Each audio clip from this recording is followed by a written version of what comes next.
Fala família, bem-vindo a mais um vídeo. Eu sou Renato Silva e você está no canal Renato Silva Políticas e Notícias. Vamos de vídeo. André Mendonça, bravo, consegue barrar até o ministro Gilmar Mendes, chamado de o decano. Mas André Mendonça vai mais além. Ele consegue expor todo o STF e fala que não tem medo da morte, não tem medo de morrer, não vai passar pano para bandido, não vai passar pano para a corte do STF, e se tiver alguém envolvido no Banco Master vai ter que pagar. André Mendonça estava impossível. Veja esse vídeo até o final e fique bem informado do que está acontecendo na política. Não se esqueça de se inscrever, curtir e compartilhar esse vídeo para mais pessoas ainda. E outra, seja inteligente, foque na política, porque esse ano vai ser um ano difícil na política brasileira. Mais de 50 impostos aumentados no governo Lula. Agora ele deu uma palavra no G7 e a ponto de ser tirado por Macron e até outros ali de esquerda que gostam do Lula, porque estava falando demais lá no G7 e ele falou que o PCC e o CV é terrorista só para os brasileiros, mas para o mundo não. Então só aqui no Brasil que eles são terroristas, e o Lula quer permitir eles serem terroristas aqui no Brasil e não classificá-lo eles como facções terroristas. Então aí não dá. O Lula está passando da hora de ser tirado do governo, mas vamos embora para o vídeo, porque hoje tem André Mendonça acabando com Gilmar Mendes e todo o STF. Bora para o vídeo. Senhor presidente, eu peço uma palavra. Por favor. Senhor presidente, agradeço. Minha saudação a Vossa Excelência, ao ministro Dias Toffoli, não sei se nos acompanha, mas de qualquer forma ele não julga nesse caso. Ministro Luiz Fux, minha saudação a Vossa Excelência, também ministro Cássio, doutora Cláudia Marques, subprocuradora-geral da República, advogados, advogadas e todos que nos acompanham. De antemão peço escusas pela minha voz e eventualmente que no curso da minha fala eu vou tossir aqui em função de uma gripe, mas essencial um complemento de voto que farei a juntada posteriormente. Primeiro, dizer que nós não estamos aqui a julgar Lava Jato. Não vou avaliar Lava Jato, não é o objeto do julgamento. Nós estamos aqui a julgar a maior fraude financeira da história do nosso país, e se não a maior, certamente uma das maiores do mundo, da história. E essa fraude tem algumas peculiaridades. Não é simplesmente um crime do colarinho branco. É mais do que isso. Não são simplesmente atores num gabinete na Faria Lima, nos palácios, que praticaram fraudes e crimes de corrupção, de lavagem de dinheiro, de prejuízos ao sistema financeiro nacional, de dilapidação de um fundo garantidor das poupanças do nosso país. Não. Aqui há contornos de máfia. Há contornos de crime organizado mafioso. De fuzis, de metralhadoras, de armas raspadas, de infiltração no sistema policial. Por isso eu quero, de antemão, agradecer por esse julgamento presencial, que me permite pôr às claras algumas coisas que não estão tão claras, quiçá questões até ocultas. E é interessante porque Eu me recordo de uma conversa, ministro Gilmar, com Vossa Excelência, assim que, para ser indicado para o Supremo. Vossa Excelência pontuou que para ser ministro do Supremo é preciso ter coragem. E me lembro do que lhe respondi à ocasião. Não tenho medo da morte, quanto mais de ser ministro de um tribunal. Não tenho medo de combater o crime, aplicando a lei. Não tenho medo de absolver quem é inocente. Não ajo por pressões de mídia e nem busco a mídia. Aliás, a mídia às vezes me critica porque, de certa forma, eu não sou tão acessível. Não tenho grupos de mídia, não dou entrevistas, não busco ser estrela. Sou um servidor público e com muito orgulho sirvo à justiça há mais de 20 anos, há 25 anos na AGU e no Supremo.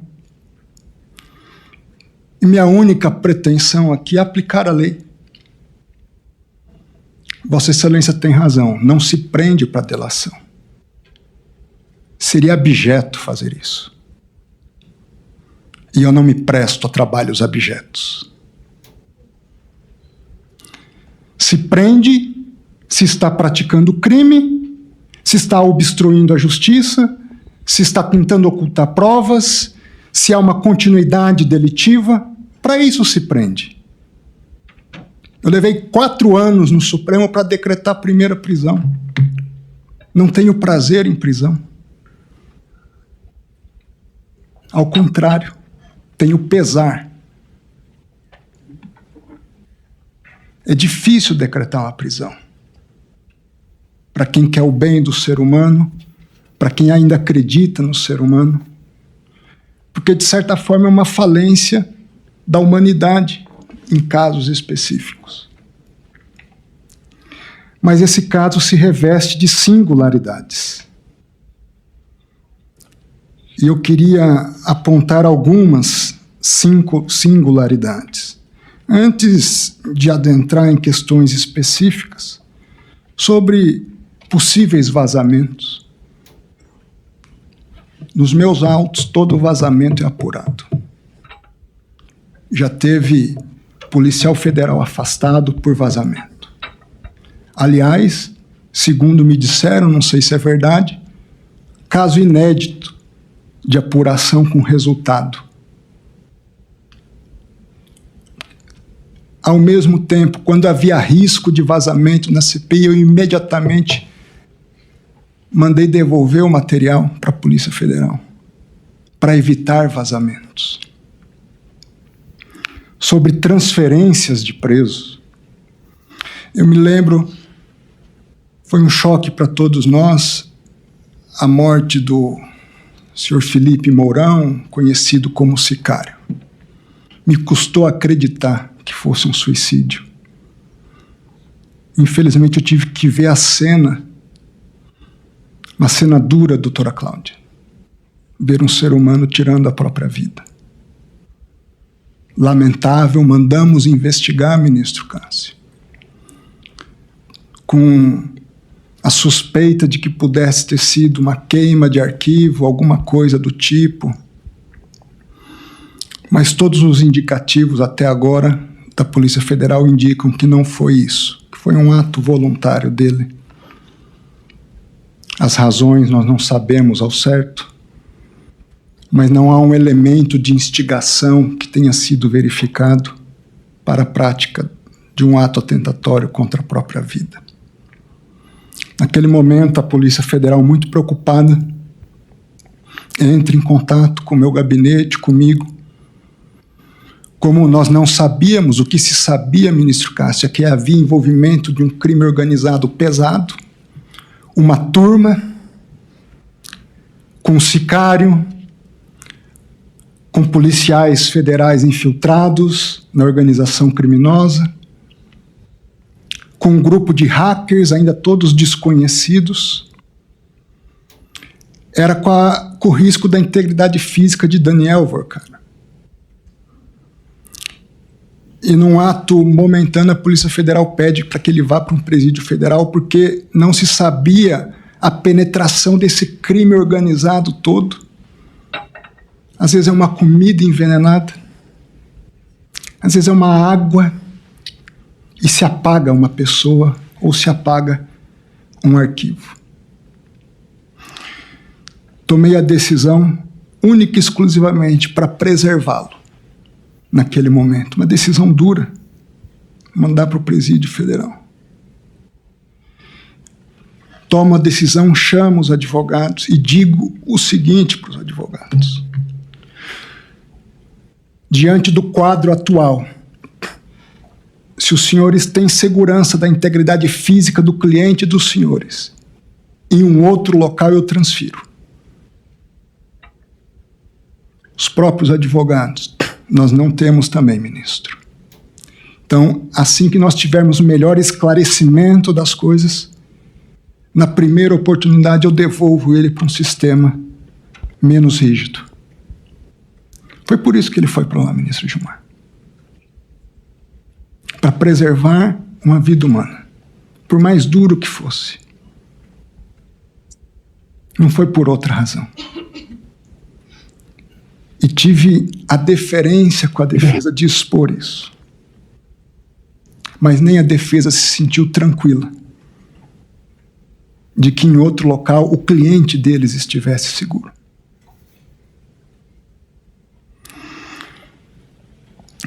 Sobre os documentos que chegaram há pouco, estavam em outra PET, agora foram juntados há 10 dias atrás. Eu mesmo não tinha me detido sobre eles. Agora, eu fiquei sabendo hoje, por volta de 9, 10 da manhã, do processo. Imediatamente eu dei ciência a todos. Não sabia. Essa foi a única e exclusiva razão.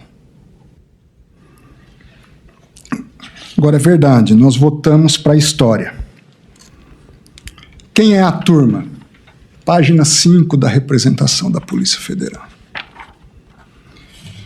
Liderada por Daniel Vorcaro, tinha um sicário, alguns policiais federais, nem todos descobertos ainda.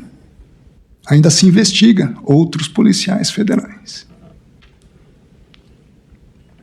Havia nessa turma empresários do jogo do bicho. Era uma mistura de milícia da Polícia Federal, dentro da Polícia Federal, com crime organizado no Rio de Janeiro. Há uma série de figurinhas desconhecidas aqui. Eu não sei. Talvez seja muito simples hoje acabar com a investigação. Basta alguns desses desconhecidos, talvez atentar contra a integridade física do relator. É disso que nós estamos tratando. Eu não sei. Eu sei que hoje, para parar do jeito que está, o polo mais frágil sou eu. Mas, como eu disse, é preciso ter coragem. O que fazia essa turma? Era um grupo de WhatsApp? Eram só conversas de WhatsApp? Um dos advogados chegou a cogitar isso. Me permitam tornar mais claras as coisas. Felipe Mourão consta da representação. Ele recebe a identidade, documentos de identidade, RG e CPF, de um senhor chamado Luiz Felipe. Esse senhor era capitão de um dos barcos, que operava a partir da cidade de Angra dos Reis.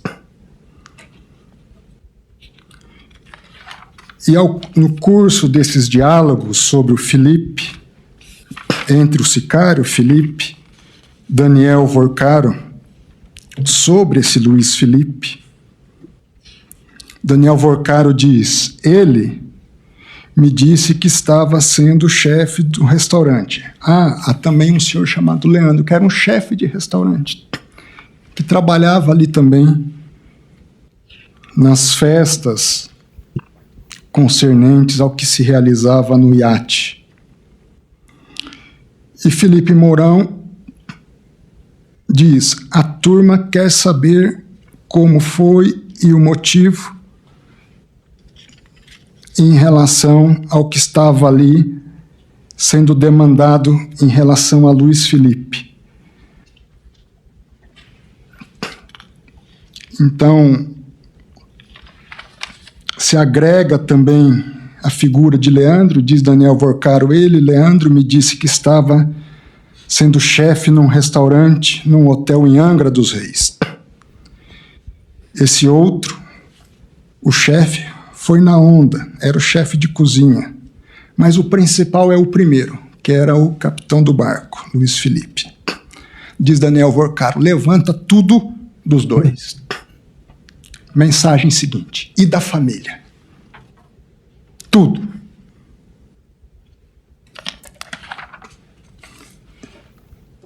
Felipe Mourão, no avanço das conversas: já estou mandando tudo completo. Aguardo uma direção, ou qual o caminho a ser tomado. Na PF não constou nada. O sicário com dados de pesquisas das pessoas na Polícia Federal. Acessos a sistemas da Polícia Federal.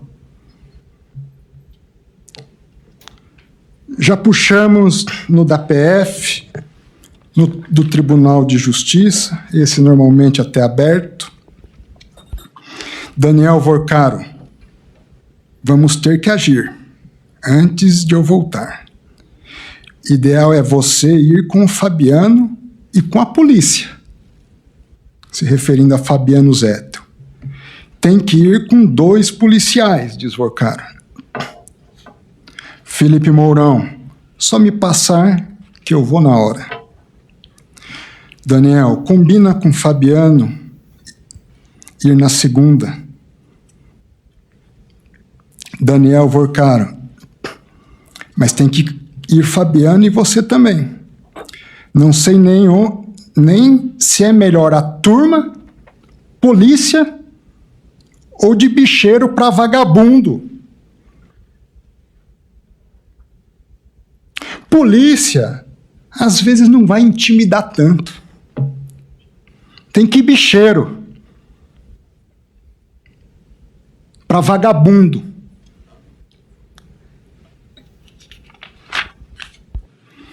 Felipe Mourão: você quem manda, me fala que eu vou com quem você quiser. Eu vou com Fabiano, vai ser PF. Se você quiser, vou com o pessoal do Rio. Eles também é só chamar que vão na hora. Daniel: acho que tem que ser os 2. O bom de dar sacode no chefe da cozinha primeiro. O outro já vai assustar. Felipe Mourão: acabei de falar com a turma, só aguardando o que fazer.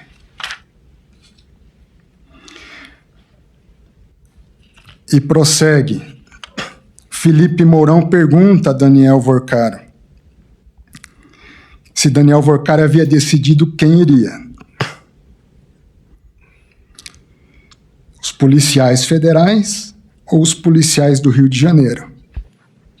Em seguida, Felipe Mourão reencaminha um áudio do policial federal Marilson, no qual ele afirma que estavam prontos, só aguardando um posicionamento.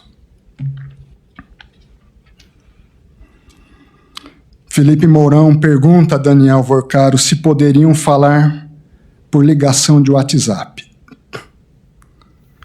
Falam cerca de 30 minutos após, por pouco mais de 3 minutos.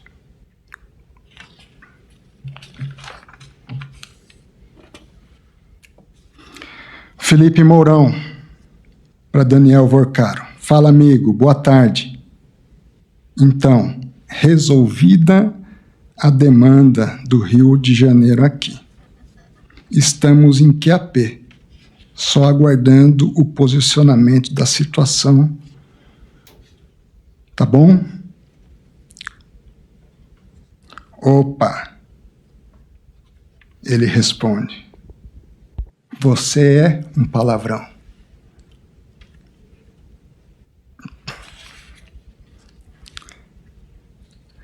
Agora, aí Fabiano Zettel, que teria participado com Daniel Vorcaro.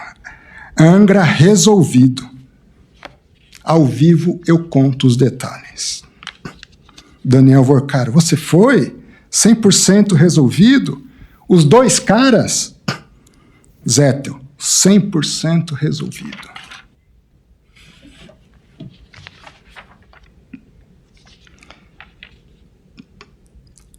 E ao registro depois de uma fala do Luiz Felipe, que era o capitão do barco, para passar a perspectiva da vítima, né?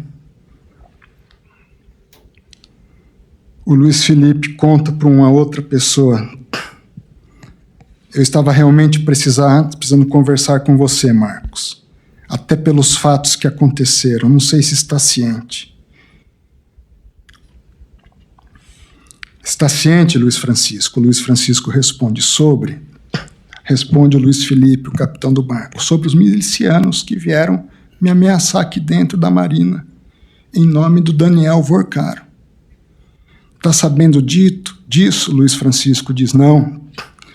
Então, o capitão do barco: então, eu estou lhe afirmando, e a testemunha é o próprio Mateus que presenciou. Eu estava em São Paulo com você, 7 milicianos. Estou com as filmagens do barco, eles estiveram aqui, foram no meu condomínio. Me ameaçaram de morte. É disso que nós estamos julgando, ministro Gilmar. Não é o caso que nós estamos julgando. Não é Lava Jato. Esse é o caso que nós estamos julgando. Esse é o caso que nós estamos julgando. Nós estamos julgando dois. Esse não é Lava Jato. Esse é o que nós estamos julgando. Porque depois eu vou chegar no Henrique. Viu? Nós vamos chegar. Calma que meu voto é longo também. Esse é o caso. Essa é a turma operando. Luiz Felipe. Então, por favor, eu te mostro, tenho tudo, em nome do próprio Daniel, como deixaram claro. Onde fizeram um contato comigo, um senhor Naldo, amando do senhor Emanuel, do Luiz.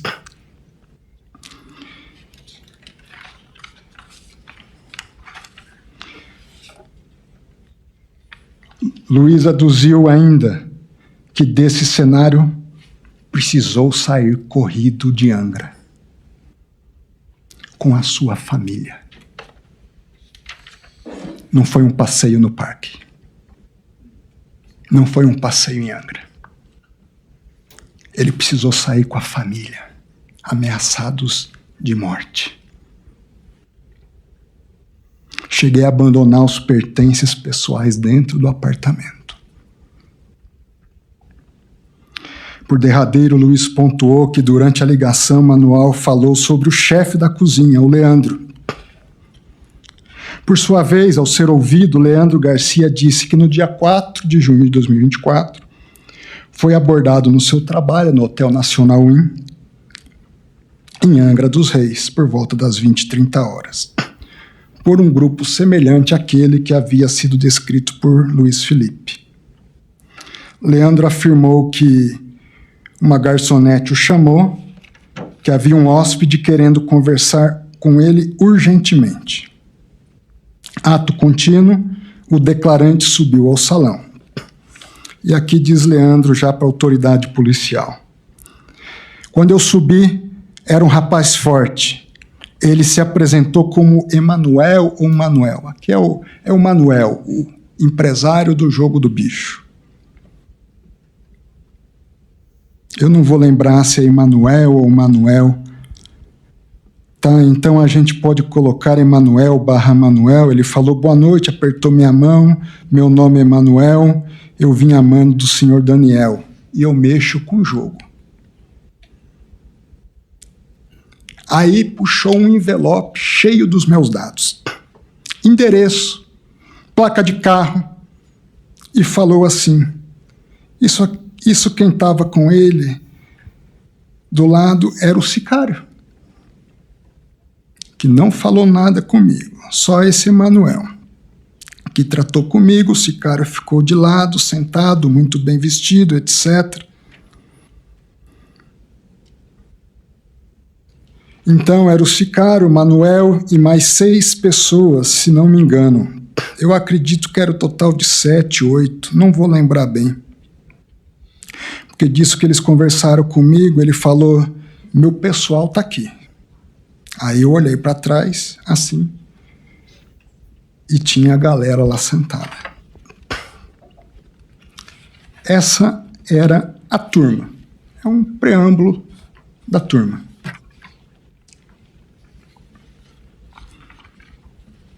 Mas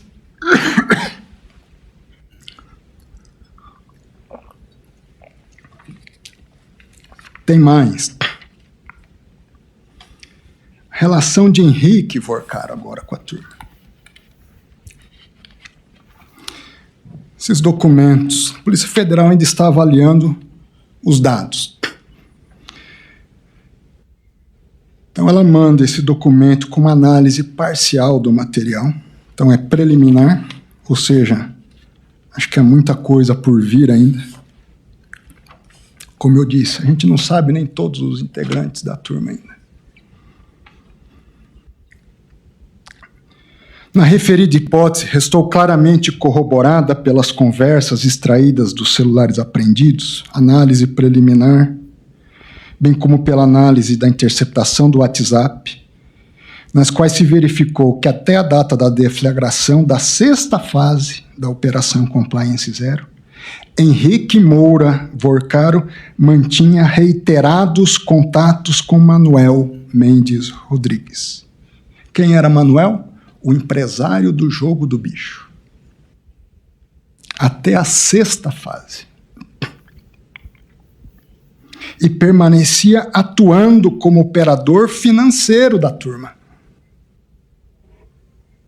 Ademais, foram colhidos robustos indícios de que Manuel lidera uma organização fortemente armada, com integrantes que realizam segurança privada, portando diversos armamentos de grosso calibre, incluindo fuzis, veículos blindados e outros recursos típicos de organizações paramilitares. E Manuel, inclusive, propaga discursos em favor da morte de policiais militares que não trabalham junto com ele.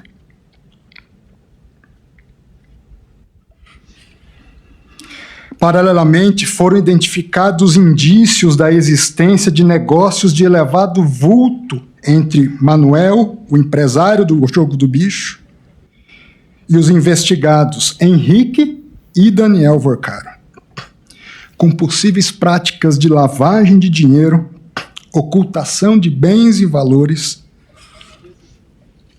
mesmo após o avanço das investigações e a deflagração das múltiplas fases da operação.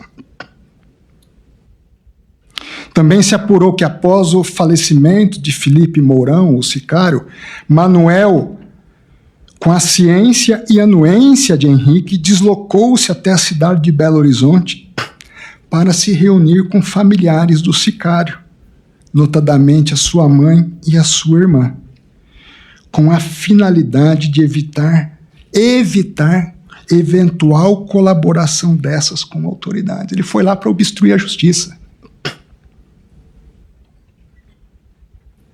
Amando do Henrique, disposto a pagar pelo silêncio.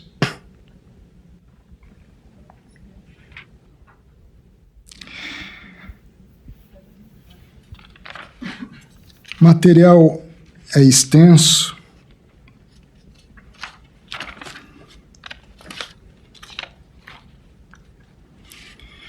Conversas entre Manuel e Henrique.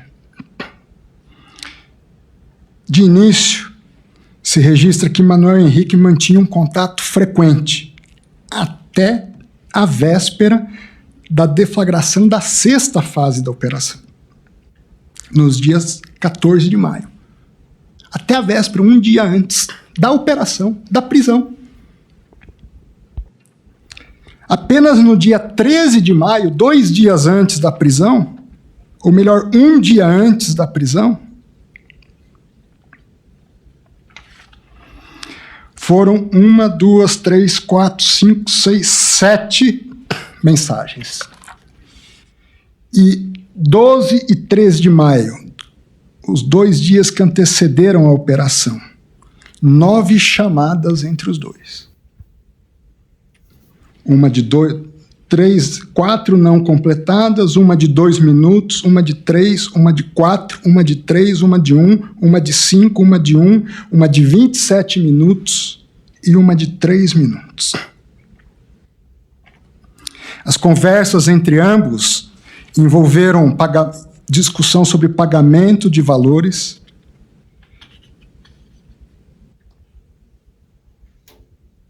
e tratativas relacionadas às questões das investigações. Pagamentos, cobranças de 400 mil, de 800 mil, pagamentos de 200, alguns menores. Interessante, o Dr. Pacelli até se esforça na argumentação para dizer que havia um contrato de segurança de um terreno. Eu li com atenção dos contratos que falam da segurança do terreno, é um contrato particular de prestação de serviços de segurança e vigilância. Cláusula 1ª do contrato. O presente contrato tem por objeto a execução de serviços específicos de consultoria, segurança, monitoramento e vigilância do imóvel de propriedade do contratante na cidade de Campo Grande, Rio de Janeiro. Valor dos serviços: 13 mil mensais. Não 200, não 400, não 800. Havia serviços outros.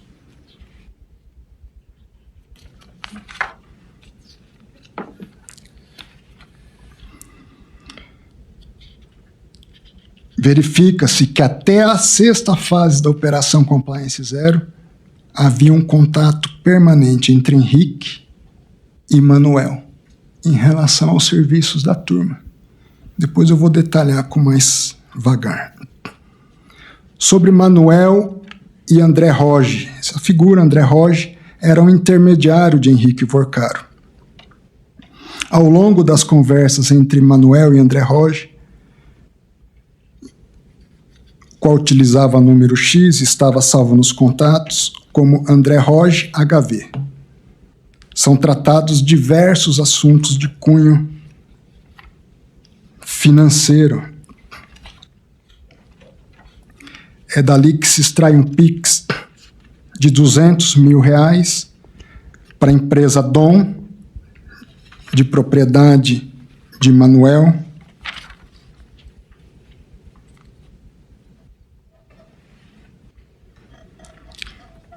o que indica que esses terceiros também estariam responsáveis por pagamentos devidos por Daniel Vorcaro enquanto esse estivesse preso. E das tratativas de Henrique Vorcaro, Manuel Mendes e a família de Felipe Mourão, o sicário. A irmã dele não é investigada, é uma testemunha. E eles estavam articulando para influenciar testemunhas, obstruir justiça. É disso que se trata. É por essas questões que ele está preso. É por essas questões que ele está preso. Uma máfia organizada. Terreno do Rio. Havia um grupo, Terreno do Rio. Será que eles tratavam do assunto do terreno? Vários assuntos. Nada sobre terreno. Joana, irmã de Felipe, para o primo, Keyson. Keyson, diz Joana, sabe o que eu estou passando. A dor e a ausência dele são insuportáveis. Não como. Eu estou pesando 45 quilos. Não durmo.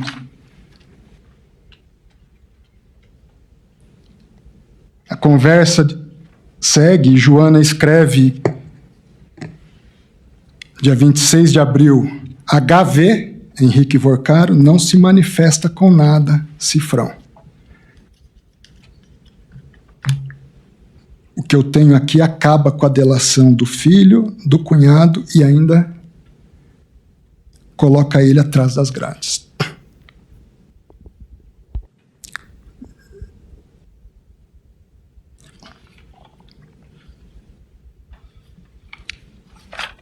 Na verdade, quem fala HV não se manifesta com nada é Manuel. E Joana responde. Diz Manuel, se eu for, eu tenho que levar ele junto. A Joana teve acesso ao material que está nas nuvens. Nós não conseguimos ainda, a Polícia Federal não conseguiu ainda acessar os dados do sicário, não conseguiu acessar o celular do sicário. Mas a Joana, a irmã, teve acesso ao material que está nas nuvens. E ela diz que esse material acaba com a família inteira. Diz o Keyson, aqui, com Manuel. Irmão, primo da Joana. Irmão, eu vou marcar um café da tarde, então, para a gente levar ela. Porque passou a noite em claro abrindo o iCloud. O iCloud dele, do irmão sicário. Aí viu coisa demais. Aí tomou um remédio aqui agora. Falou que não tem condições de ir. E o que é isso? Esperar ele responder para a gente já ter um relacionamento, um contato com ele também. Entendeu? Keyson, em relação à prima, falando com Manuel, ela falou demais. O Manuel, eles estão cheios, também acho, eles estão cheios de problema do mais alto nível, para ela pôr ela no meio da delação, por exemplo, e destruir de vez com a menina não custa. Se ela abrir o bico, vão destruir com a menina. Não custa. É hora de sentar, acalmar e alinhar.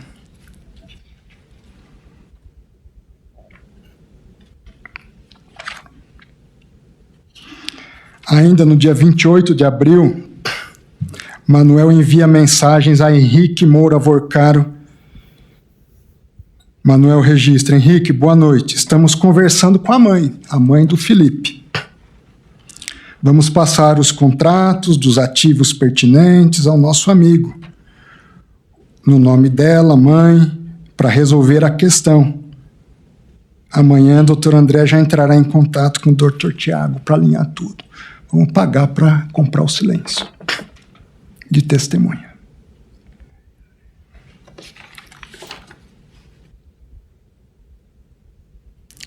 Aparentemente, os avisos de Joana sobre o material incriminador permaneciam ativos, pois ela envia para Manuel, no dia 7 de maio de 2026, um link no Instagram. E em seguida ela escreveu: já foi o filho, foi o genro, hoje é o sobrinho, e no que depender de mim, eu vou falar e vou entregar o Daniel, o Henrique também.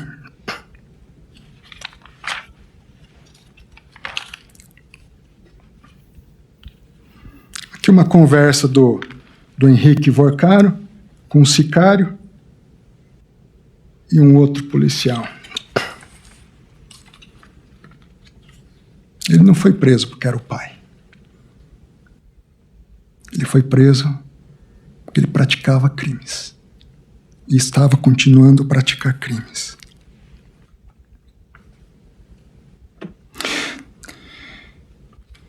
Depois, me dá uma perspectiva de quando teremos os dados da mãe do falecido, por favor. E aqui começam a organizar um processo de silenciamento.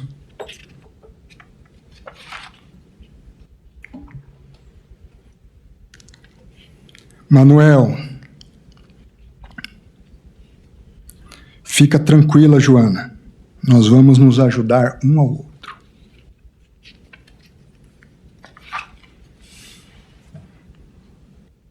Descansa a mente, que nós vamos resolver. Pode acreditar.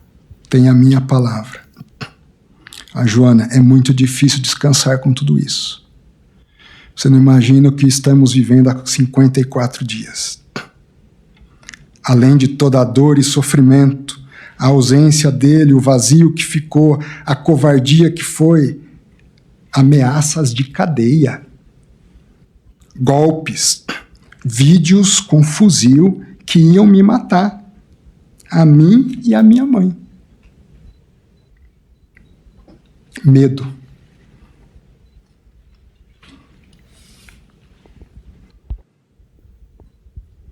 Interessante que, do material apreendido com Henrique Vorcaro, se pegou um documento de uma tela do Sinapse. Sinapse é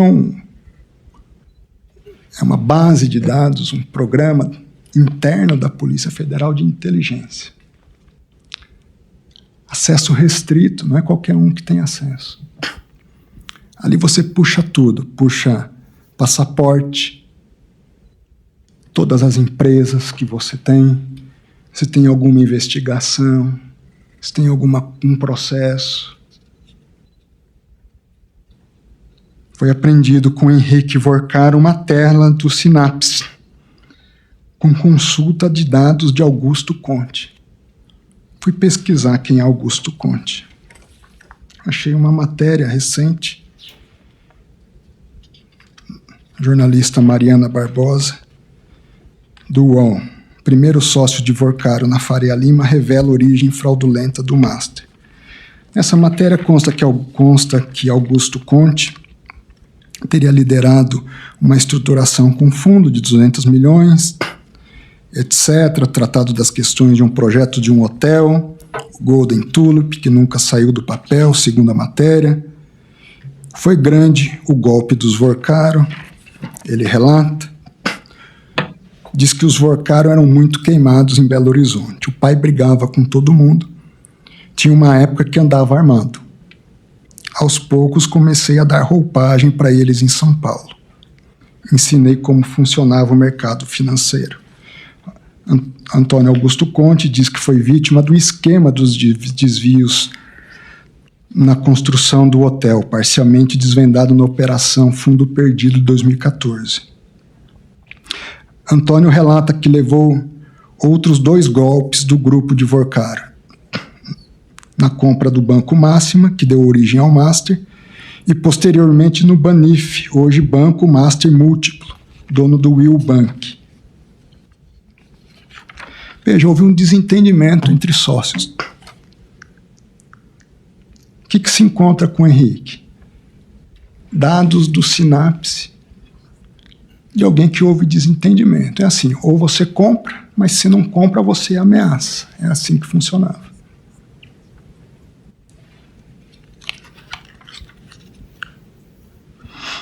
Um dos policiais presos do grupo da turma, que foi mantida a sustentação financeira por Henrique. Esse Anderson era um policial da ativa, da PF no Rio de Janeiro. Foi preso também na operação, portando ali arma de fogo com numeração raspada.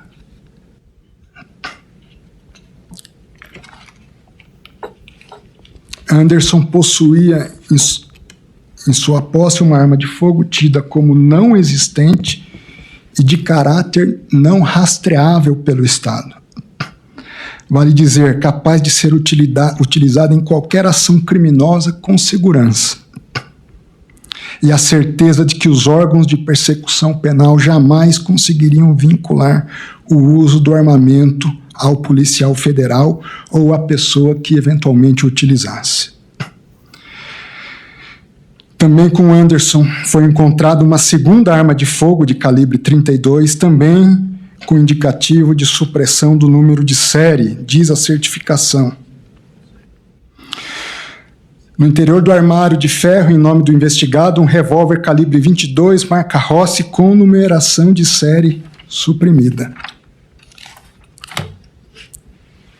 Ainda no que tange a arma de fogo calibre 22, é importante sublinhar que foi encontrada com ela 22 munições não deflagradas e 19 munições já deflagradas do mesmo calibre. Um policial federal da ativa.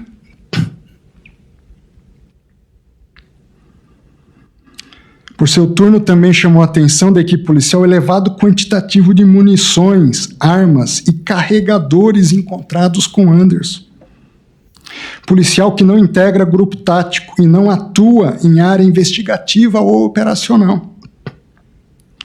Com efeito, foram apreendidos ao todo, na posse de Anderson, 1.192 munições de diversos calibres, 18 carregadores de munições de variados calibres, 5 armas de fogo, sendo que dessas apenas uma era arma funcional, e 2 com indicativos de raspagem da numeração de série. Mas não para. Além desse elevado número, é importante especificar que foram encontradas munições calibres .556. São projéteis para fuzis. 182 projéteis de fuzis. A turma.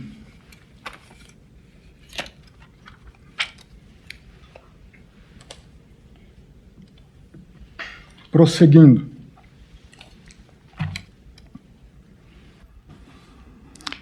Henrique Vorcaro argumenta em sua defesa basicamente 2 pontos.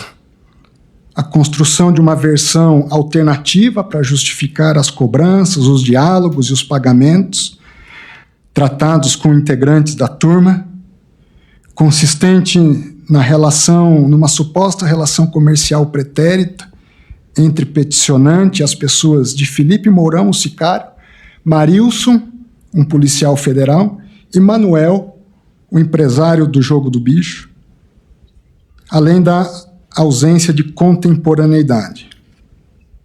No que concerne ao primeiro ponto, há que se rememorar que um dos elementos centrais do modus operandi empregado pela organização criminosa sob investigação consiste precisamente na criação de pessoas jurídicas para a realização de operações simuladas com vistas ao escamoteamento de transações econômicas que, ainda que sob a aparência formal de operações comerciais sofisticadas, consistiam na realidade em pagamentos de prestações de serviços ilícitos. Poderia haver algum serviço lícito? Também poderia, mas é uma mescla. Organização criminosa é isso. Mistura o lícito com o ilícito e é tudo uma coisa só. Oculta-se, dissimula-se. À luz desse contexto, nada obstante o teor da documentação encartada à peça defensiva, comprobatório em tese da existência efetiva de um empreendimento imobiliário capitaneada por Henrique Vorcaro, perde força e credibilidade a alegação segundo a qual teria sido referido ao negócio o motivo pelo qual Marilson cobrara a Henrique o valor de R$400 mil.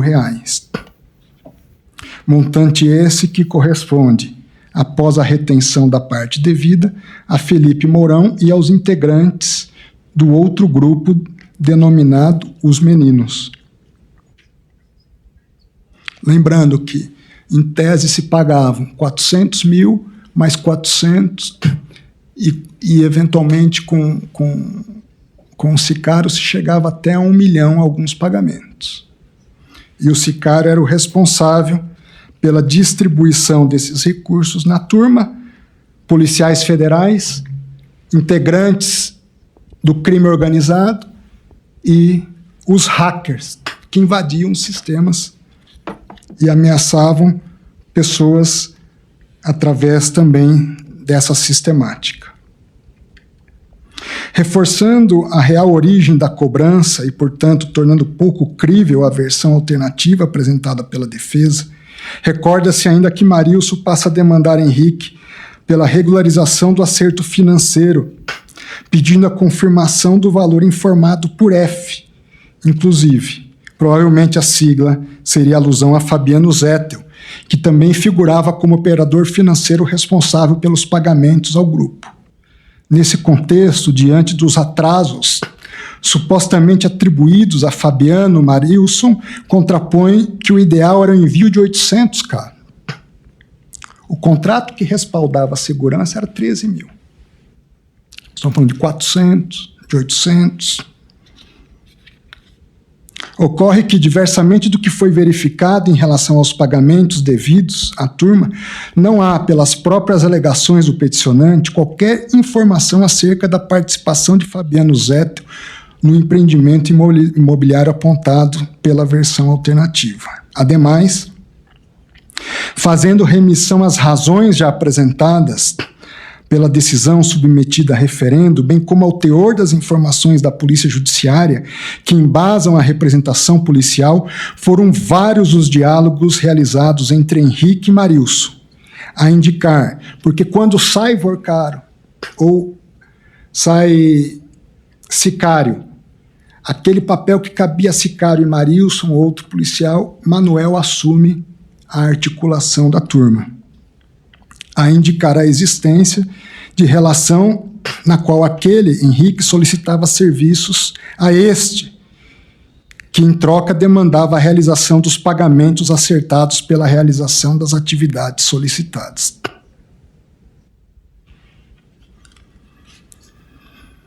No que concerne ao segundo argumento defensivo, diversamente do que apontado, a contemporaneidade da medida resta evidenciada. Eles continuaram falando, comprando testemunha, mantendo o pessoal.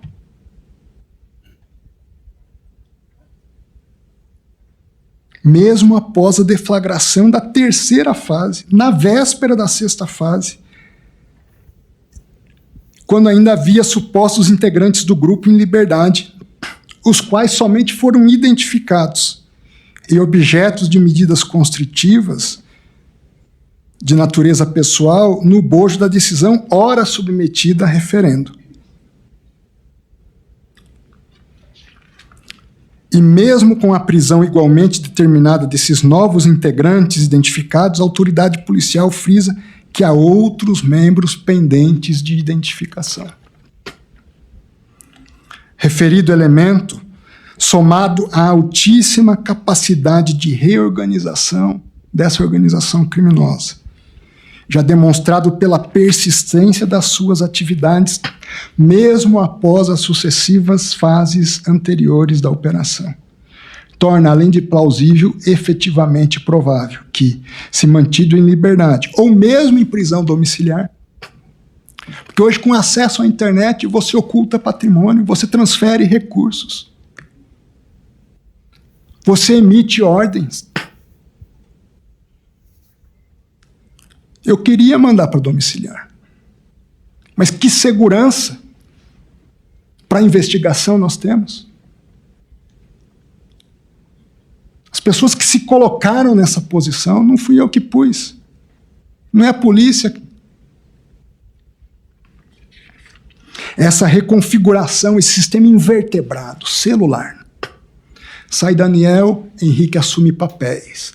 Sai Fabiano Zettel, Felipe Vorcaro assume algumas funções. É disso que se trata. Essa reconfiguração, aliás, precisamente o que parece ter ocorrido em relação à figura do próprio Henrique, diante das adaptações funcionais realizadas pelo grupo, em decorrência das contingências impostas pelas fases anteriores da investigação em curso. Portanto, o que se verifica diante dos esclarecimentos até aqui aduzidos é que, ao contrário do que argumenta a defesa, a avaliação em boa técnica do cenário se experimentou antes, durante e após a deflagração da terceira fase da operação, evidenciado pela análise dos fatos devidamente situados no tempo, que robustecem ainda mais os elementos da convicção já devidamente verificados e apontados à exaustão na decisão ora submetida a referendo. Ainda sobre Henrique Vorcaro, fica claro que ele permaneceu demandando, permaneceu articulando, permaneceu atuando.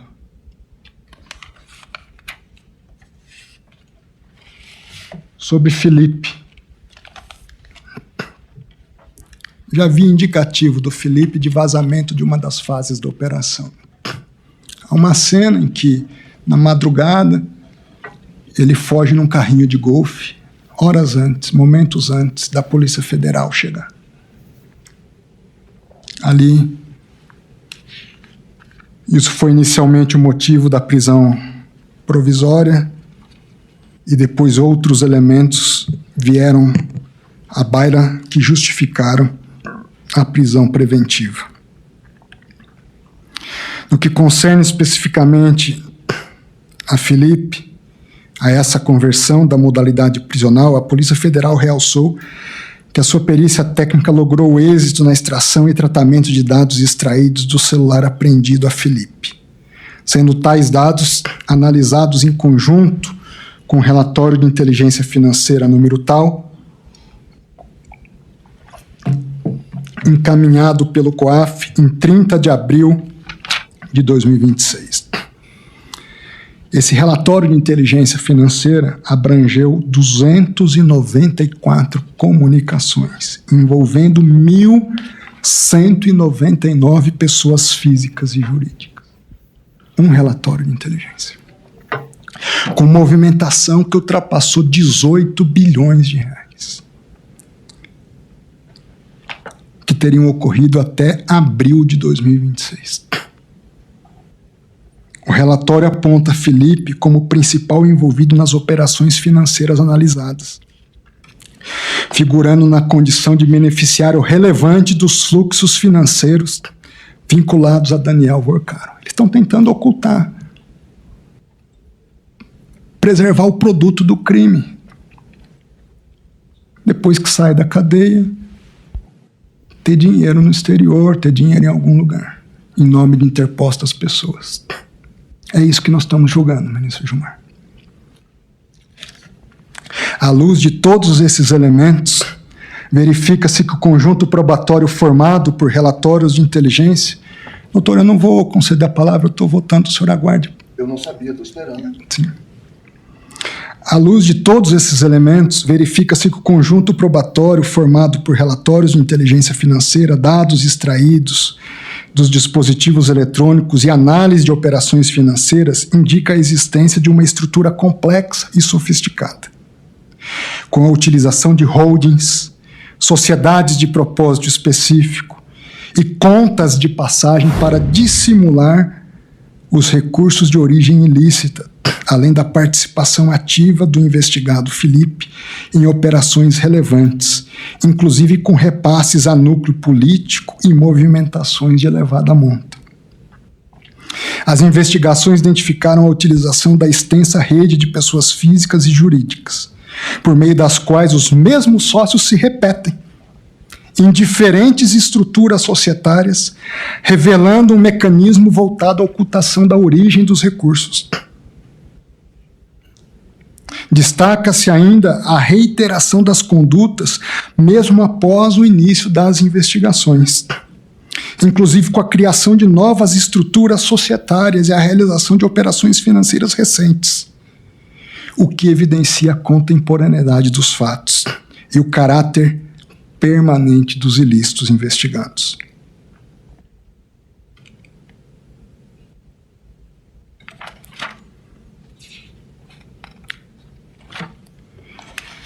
Em essência, são esses elementos. A defesa, nobre advogado que está aqui, Dr. Pacelli, meus respeitos, Dr. Pacelli,